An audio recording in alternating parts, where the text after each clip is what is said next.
Okay, so these are my essay corrections for the food advertisement essay, and I did my essay on Amanda's advertisement.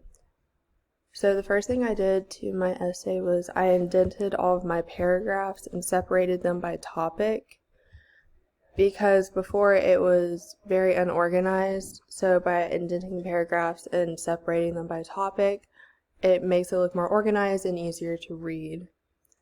And then another thing I added was I made it specifically about who made the advertisement because I feel like that adds context and um, just makes it known like what I am just like making an essay on.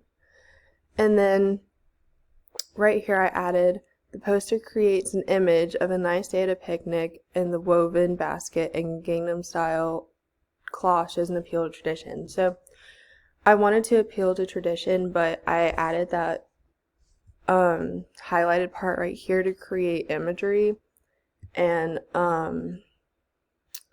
because I want the readers to visualize kind of what's going on in the advertisement if they haven't seen it in person.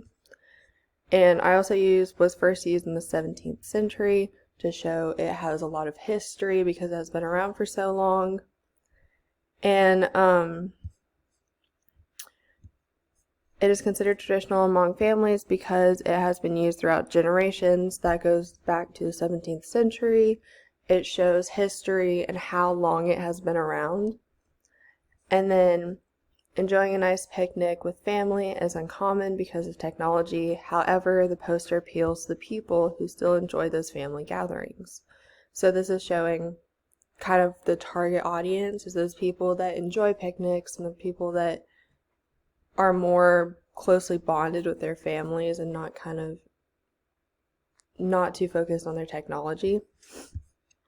Okay, and then in the next paragraph I said, in this generation, diets are very popular because of the universal beauty standard, and by showing that something as simple as a Lunchable can help anyone lose weight will increase demand for the product. So I added that because before I only had this makes the reader assume Lunchables help you lose weight. Well, I'm showing why people think it'll help them lose weight, and why they want to lose weight, and that's because of this beauty standard. And then I added a couple just some grammar additions in there. And then in the last paragraph, I added, even though these are not actual statistics about the Lunchables, but just diet-friendly phrases. And then these quotes are using logic, blah, blah, because that's part of the poster is like the sarcasm and trying to seem like it's actual facts. So I'm trying to say that even though they're not actual facts, it seems like it is because they're using diet-friendly phrases. It makes people think that this food item will help them lose weight. So yeah, that is my essay and all the corrections I made.